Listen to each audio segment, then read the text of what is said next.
याबाबत सविस्तर वृत्त असे आहे की याआधी संदीपान भुमरे हे छत्रपती संभाजीनगर जिल्ह्याचे पालकमंत्री होते। मात्र नुकत्याच झालेल्या लोकसभा निवडणुकीत विजयी झाल्यानंतर भुमरे यांनी आमदारकीचा राजीनामा दिला होता। त्यामुळे छत्रपती संभाजीनगर जिल्ह्याचे पालकमंत्री पद सुद्धा रिक्त झाले होते।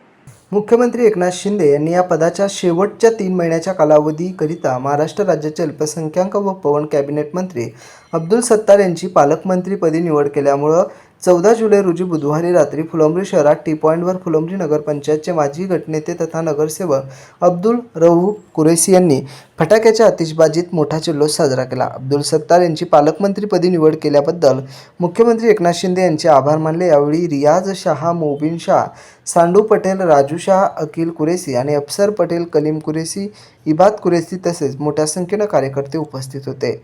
Bureau report, AI news, Chhatrapati Sambhajinagar. आज औरंगाबाद जिल्हा मध्ये पालकमंत्री म्हणून अब्दुल सत्तार साहेब यांची निवड करण्यात आली। त्याबद्दल महाराष्ट्राचे मुख्यमंत्री माननीय शिंदे साहेब यांचे आभार व्यक्त करतो।